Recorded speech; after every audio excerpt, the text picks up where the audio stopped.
is joined by Petya Cueva-Brooks, Deputy Director of the Research Department. Global economic prospects have been severely set back, largely because of Russia's invasion of Ukraine. This crisis unfolds as the global economy has not yet fully recovered from the pandemic. Even before the war, inflation in many countries had been rising due to supply-demand imbalances and policy support during the pandemic, prompting a tightening of monetary policy. The latest lockdowns in China could cause new bottlenecks in supply chains. In this context, beyond its immediate and tragic humanitarian impact, the war will slow economic growth and increase inflation. Overall economic risks have risen sharply, and policy trade-offs have become even more challenging. Compared to our January forecast, we have revised our projection for global growth downwards to 3.6% in both 2022 and 2023. This reflects the direct impact of the war on Ukraine and sanctions on Russia, with both countries projected to experience steep contractions. The growth outlook for the European Union has been revised downward by 1.1 percentage points due to the indirect effects of the war, making it the second largest contributor to the overall downward revision. The war adds to the series of supply shocks that have struck the global economy in recent years. Like seismic waves, its effect will propagate far and wide through commodity markets, trade, and financial linkages. The displacement of about 5 million Ukrainian people to neighboring countries, especially Poland, Romania, Moldova, and Hungary, adds to the economic pressures in the region. The medium-term outlook is revised downwards for all groups, except commodity exporters who benefit from the surge in energy and food prices. Now, is this Russia playing chess, and they appear to be several steps ahead here? Or did the U.S. miscalculate their steps, or is this just the inevitable unfolding? Call halal Yahweh Bashim Yashai Bashim Rakak with Dash. Double honors to the apostles and elders of Great Millstone who do rule well. Salutations to the elect. Peace and blessings to you brothers here at home and the Akim pushing this thing of ours worldwide. Barawakwa Ba'amaf. Shalom Yasharala. I pray I am of that number. In any event, we are almost home. Now, I'm hoping this will be a quick video, but you know how the spirit goes. Now, I had where to begin? I had come across this article from Zero Hedge earlier on. It might have been later on last night. Earlier on today is when I started into it. I thought it was something I should share, at least with the brotherhood who can see what I see and understand that we are truly at the end of this thing. Now, the headline reads here, Escobar, Russian Geoeconomics Tzar, introduces the new global financial system. Escobar is in reference to Pepe Escobar, the columnist at the, I believe the site is cradle.com, where the initial article was honestly, going through the article, the precepts just started jumping off the page. I'll put a link to the article itself in the description box. For those not in the know, and we're gonna get right into the descriptions here. I'm actually gonna go through this and bring out the etymology of certain words, so bear with me. The first being geoeconomics, according to the Poor Man's Dictionary. Now, I want to say I did pull this from Wikipedia. I might be wrong. Might have just been Google itself, but in any event, the combination of economic and geographic factors relating to international trade. Geo from the Greek for earth or land, and economics also from the Greek word being oikonomikos, if I'm saying it correctly, meaning practiced in the management of a household, or oikonomia, simply put, household management, which when you look at it, the household being managed is the secular world. When I initially saw the word oikonomikos, the obvious, of course, that stood out was economy again, which makes sense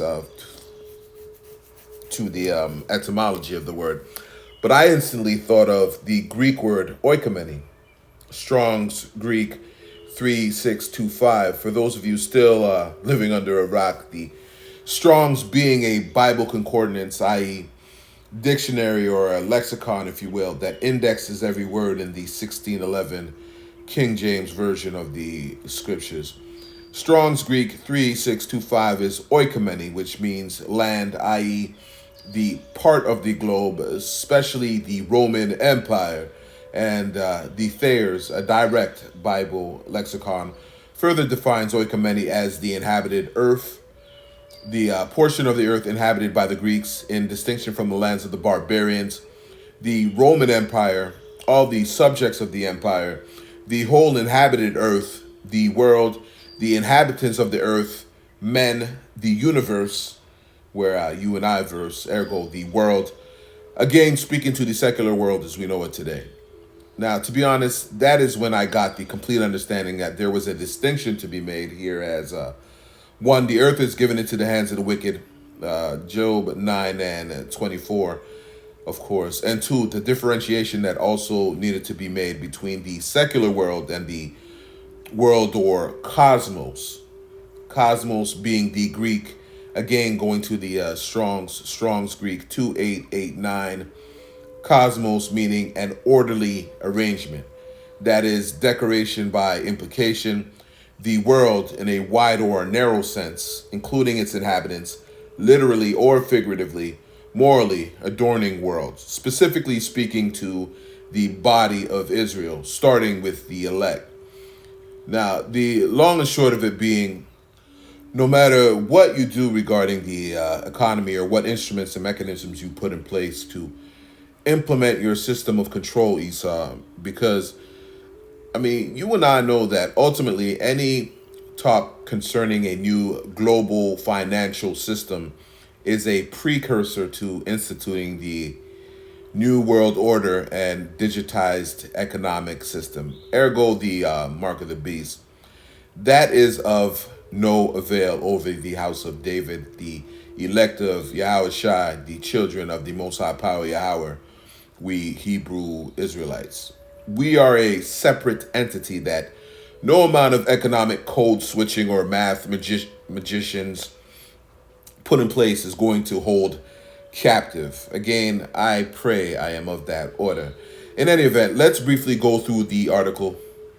And again, I'll put a link to the article in the description box and close out with some scripture. Fair enough? Okay, let's get into it. I'm going to actually be switching between the two articles. I did like this sub headline here. The world's new monetary system, underpinned by a digital currency, will be backed by a basket of new foreign currencies and natural resources, and it will liberate the global south from both Western debt and IMF-induced austerity. And that speaks, the IMF, of course, speaks to the International Monetary Fund. For those not up to speed, you can Google that on your own. Again, let's go to Wikipedia. The phrase Global South refers broadly to the regions of Latin America, Asia, Africa, and Oceania. It is one of a family of terms including Third World or Periphery that denote regions outside of Europe and North America, mostly, though not all, low income and often politically or culturally marginalized. So in layman's terms, it generally refers to countries classified by the World Bank as lower middle income that are located in, again, Africa, Asia, Oceania, Latin America, and the Caribbean. Oceania is, for those who don't know, is simply the geographic region that includes Australasia, Melanesia, Micronesia, and Polynesia. For you, again, also for you geography buffs. Now, Sergei Glaziev is a man living right in the eye of our current geopolitical and geoeconomic hurricane. Was that well said enough for you? Yeah, it should have been, because that's actually going into the article. One of the most influential economists in the world, a member of the Russian Academy of Sciences and a former advisor to the Kremlin from 2012 to 2019. For the past 3 years, he has helmed Moscow's uber-strategic portfolio as Minister in charge of Integration and Macroeconomics of the Eurasia Economic Union, the EAEU for short. Glaziev's recent intellectual production has been nothing short of transformative, epitomized by his essay Sanctions and Sovereignty and an extensive discussion of the new emerging geoeconomic paradigm in an interview to a Russian business magazine. In another of his recent essays, Gaziev comments on how I grew up as a Zaporozhye, I believe is the way to pronounce that, near which heavy fighting is now taking place in order to destroy the Ukrainian Nazis, who never existed in my small motherland. I studied at a Ukrainian school, and I know Ukrainian literature and language well, which from a scientific point of view is a dialect of Russian. I did not notice anything Russophobic in Ukrainian culture. In the 17 years of my life in Zaporozhye, I believe is the correct pronunciation. Brothers can also Google that. I have never met a single Banderist. Now, Banderist or Banderite, Pearls Banderites, is a member of or one who subscribes to the ideas of the political movement of Stefan Bandera, more generally a nationalist Ukrainian. Reading on, Glaziev was gracious to take some time from his packed schedule to provide detailed answers to a first series of questions of what we expect to become a running conversation, especially focused to the global south. This is his first interview with a foreign publication, pay attention, since the start of Operation Z. Now, Operation Z speaks to the 2022 Russian invasion of Ukraine, of course, the letter Z being used as a military symbol. You can Google that too if you're interested in doing the research. Now, right into the question and answer period. The cradle begins. You are at the forefront of a game-changing geoeconomic development, the design of a new monetary financial system via an association between the EAEU and China, bypassing the US dollar. Ding, ding, ding, ding, ding, ding, with a draft soon to be concluded. Could you possibly advance some of the features of this system, which is certainly not a Bretton Woods 3, but seems to be a clear alternative to the Washington consensus and very close to the necessities of the global south? And I'll put the Bretton Woods 3 definition in post-production. Glaziev begins here.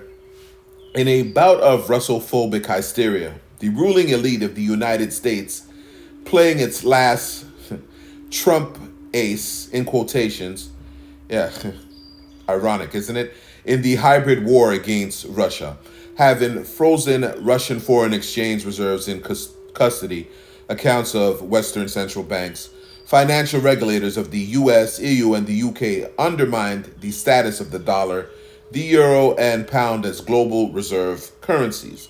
This step sharply accelerated the ongoing dismantling of the dollar-based economic world order. So in not so sophisticated words, the US, EU, and the UK screwed themselves with freezing Russia's accounts in the West. Doing so helped to put the nail in the coffin of the US petrodollar. Going back to the article, at around the same time, we proposed to create a wide international coalition of resistance in the hybrid war for global dominance that the financial and power elite of the U.S. unleashed on the countries that remained outside of its control.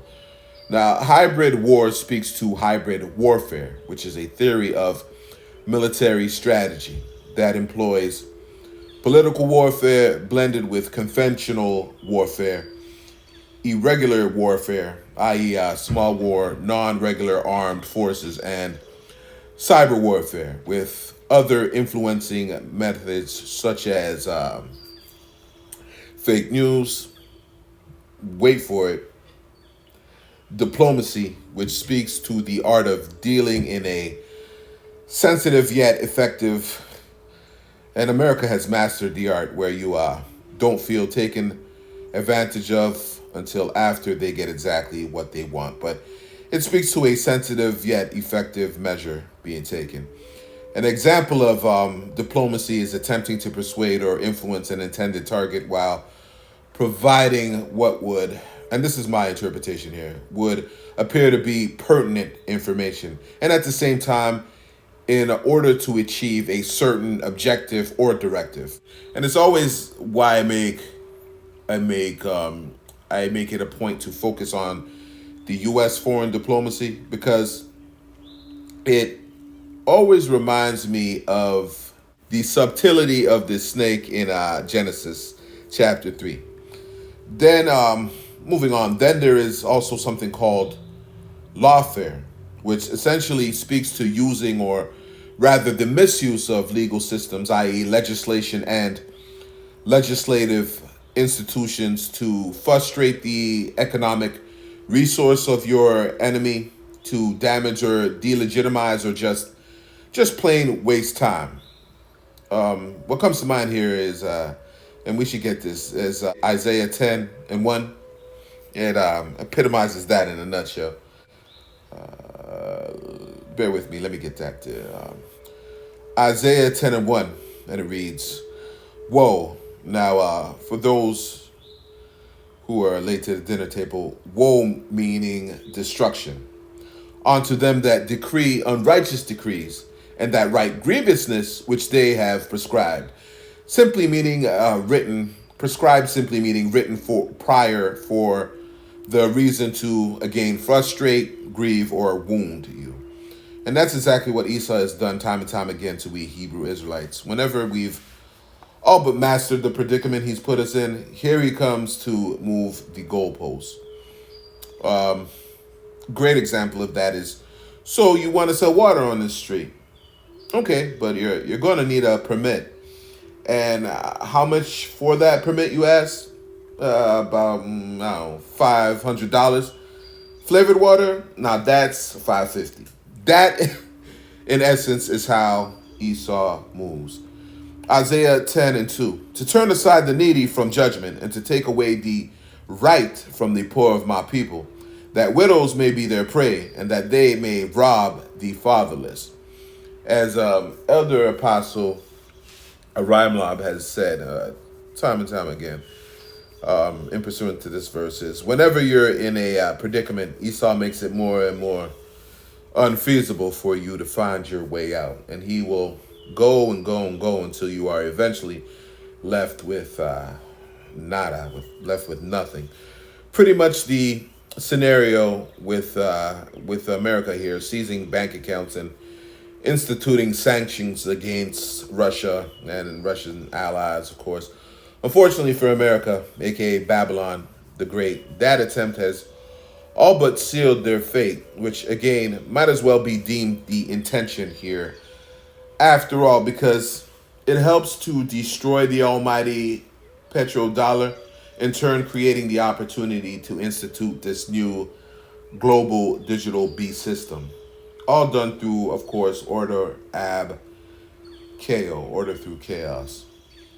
And lastly, there is foreign electoral intervention, which of course speaks to the attempts by governments, again, another area of hybrid warfare Babylon has mastered, covertly and overtly influencing elections in other countries. Back to the article, it says this. My book, and this is Gaziev speaking, my book, The Last World War, the U.S. to Move and Lose, published in 2016, scientifically explained the nature of this coming war and argued for its inevitability, a conclusion based on objective laws of long-term economic development. Based on the same objective laws, the book argued the inevitability of the defeat of the old dominant power. So it was only a matter of time that the petrodollar and all that it economically encompasses would in fact crumble. Currently, the U.S. is fighting to maintain its dominance, but just as Britain previously, which provoked 2 world wars but was unable to keep its empire in its central position in the world due to the obsolescence of Slovakia, of its colonial, and you can look that word up for yourselves, brothers, of its colonial economic, can't do everything for you, colonial economic system, it is destined to fail. The British colonial economic system, based on slave labor was overtaken by structurally more efficient economic systems of the US and the USSR. Both the US and the USSR were more efficient at managing human capital in vertically integrated systems, which split the world into their zones of influence. A transition to a new world economic order started after Slovakia disintegration of the USSR.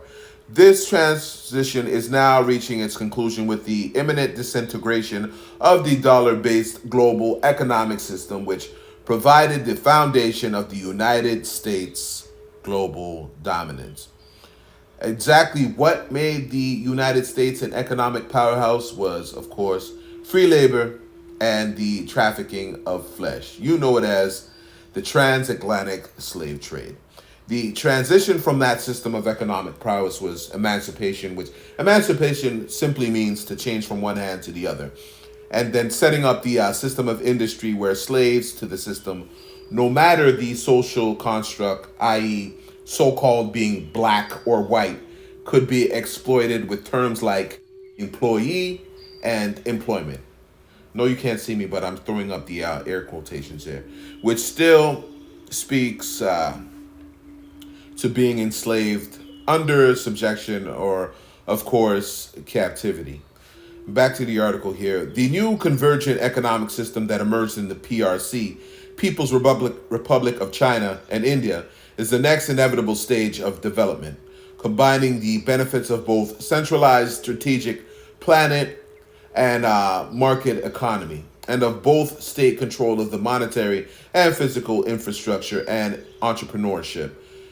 Now, China thinks they got next, but not so. Wrong. A kingdom of righteous rulership under Yahweh Bashem Yashai Bashem Rakakwadash, and King David is next up. Sorry, Moab. Sorry, ye dum dum.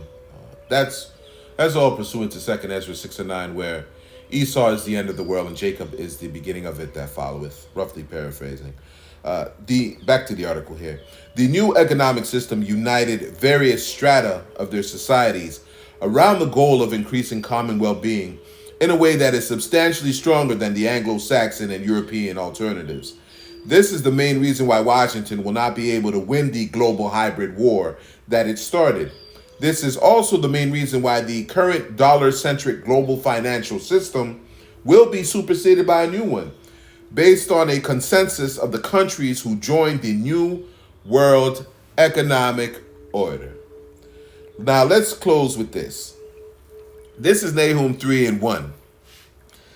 And it reads, "Woe," there's that woe again, meaning destruction, "to the bloody city." And that city, of course, is America. The so-called white man who, he ain't white, he's red, came in possession of what once made him great. How? Through murder, grand larceny, robbery, and deceit. Subjugation of land and people. He did it to our brother Gad. Gad being the so-called indigenous, the Native Americans. He did it to all the tribes. It is all full of lies and robbery. The prey departeth not. Meaning the conniving, the bloodletting, and the thievery of people, of place, and property are in fact the staples America was founded on. And those very same principles have never left.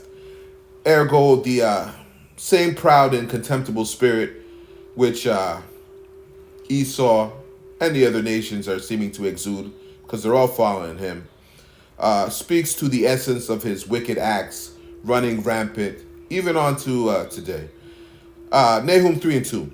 The noise of a whip and the noise of the rattling of the wheels and the prancing horses and of the jumping chariots, which speaks to the noise of trains, planes, and automobiles, from you got your Uber to cabs and even to limousines to the flyest of Europeans. This speaks to the hustle and bustle of every metropolis, as well as every center of commerce. Esau is still trafficking people, but it is now being conducted again more subtly, with his establishment receiving most of the benefits. Nahum, we can go to 3 and 3. The horseman lifted up both the bright sword and the glittering spear, And there is a multitude of slain, and a great number of carcasses, and there is none end of their carcasses.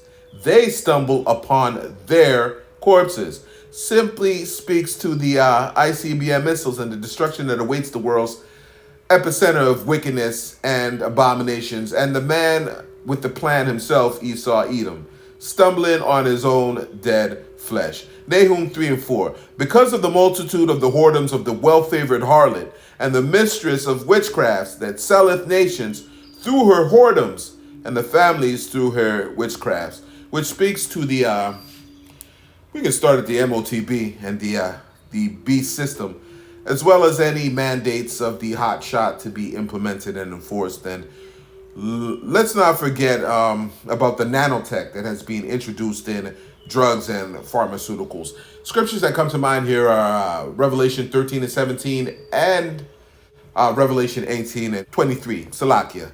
Let's not forget the fear-mongering being done by the news and corporate media, but also the drug of fame and superstardom via the sorcery and witchcraft being conducted by the day-to-day rituals we see being performed from Hollywood and on TV, as well as the music industry. Nahum 3 and 5. Behold, I am against thee, saith the Lord Yahweh of armies, the Lord power Yahweh of hosts. And I will discover thy skirts upon thy face, and will shew the nations thy nakedness, and the kingdoms thy shame. Which again speaks to the wickedness of America, i.e. Babylon's, i.e. Esau's tyrannical rulership. All the evil this guy has done on the earth is being exposed, minute by minute, second by second. And I will cast abominable filth upon thee, and make thee vile, and will set thee as a gazing stock. Everywhere Esau goes and Babylon is seen or mentioned, he is going to receive the, again, in not so sophisticated terms, the Pepe Le Pew treatment. Guess I'm telling my age here, but yeah, you stink. Nahum 3 and 7, we'll close out here. And it shall come to pass that all they that look upon thee shall flee from thee, and say, Nineveh is laid waste. Now, Nineveh is a symbolic name for America. Ergo, America is a rap. Who will bemoan her, the scriptures ask. Meaning, who gonna cry for, take pity on this hoe? Whence shall I seek comforters for thee? And I think we all know the answer to that. Call halal Yahweh Bashim Yashai Bashim Kakwadash. Double honors unto the elders and apostles of Great Millstone who do rule well. Salutations to the hopeful elect. Remember, no yes, no yab, damn sure. Don't take that chip. Shalom, Yasharallah.